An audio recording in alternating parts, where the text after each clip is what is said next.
What if I told you that everything you've been chasing, success, confidence, clarity, is not far away, not in a book, not in a motivational course, not in someone else's life, but right now, in something you've held 1,000 times and never truly noticed? You wake up every day feeling behind. You scroll through your phone watching others win. You ask yourself quietly, why not me? Stay with me till the end. Because one simple object will change the way you see failure, pain, success, and your own life. Daniel was known as a good student. Teachers praised him. His report cards looked impressive. From the outside, everything seemed fine. But inside, Daniel was fighting a silent battle. Every night when the lights were off and the world went quiet, his mind refused to rest. What if I never become successful? What if everyone moves ahead and I stay behind? What if my life turns out ordinary? These thoughts followed him everywhere. In class, his eyes were on the board, but his mind was lost in fear. At home, he sat quietly, pretending everything was okay. With friends, he smiled, but the smile felt heavy. Day by day, Daniel started pulling away. He stopped laughing the way he used to. He stopped enjoying small moments. He stopped believing in himself. Not because he was weak, not because he didn't try, but because the pressure to become something great was slowly crushing him. He felt like time was running out, like everyone expected answers he didn't have. One afternoon, while Daniel sat alone in the garden, an old man watched him carefully. The old man had seen many seasons of life. He had seen dreams rise and break. He had seen success, failure, and everything in between. The old man smiled softly and walked closer. "You've been very quiet lately," he said gently. "Tell me, what's going on inside your head?" Daniel hesitated. Then the words poured out. "I keep thinking about my future," Daniel said. "Everyone says I must be successful. I must be the best. I must do something big. But no one tells me how to choose the right path. I'm scared of failing. I'm scared of making the wrong decision. I'm scared of wasting my life." The old man didn't interrupt. He didn't judge. He simply listened. Then he reached into his pocket and pulled out a simple pencil.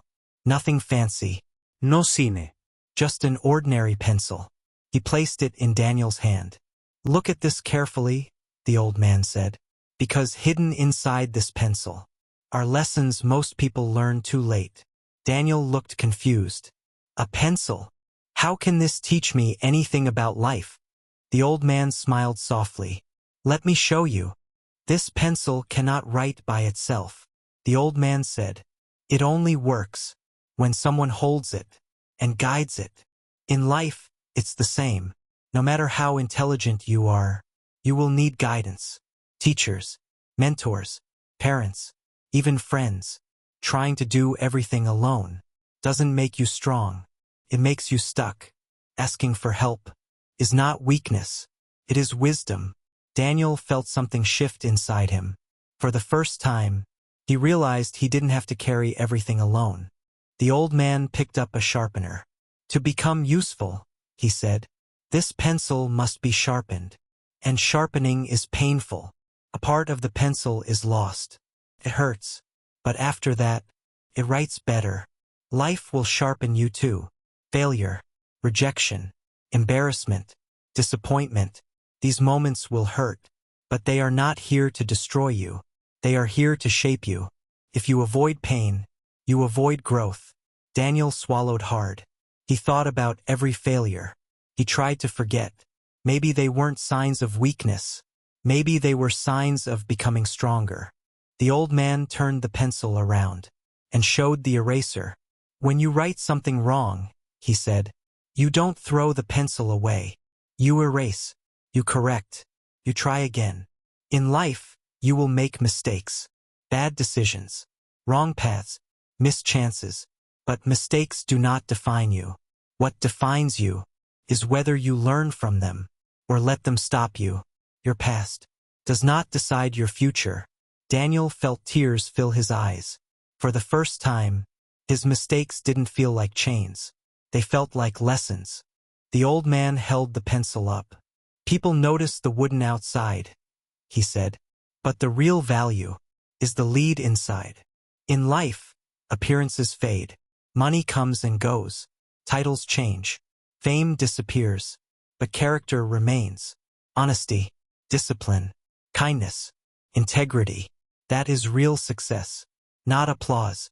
Not validation. Not comparison. Daniel realized how much time he spent worrying about how others saw him, and how little time he spent building who he truly was.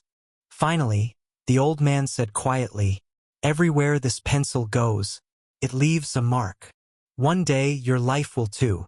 The question is not, will you leave a mark? The question is, what kind of mark will it be?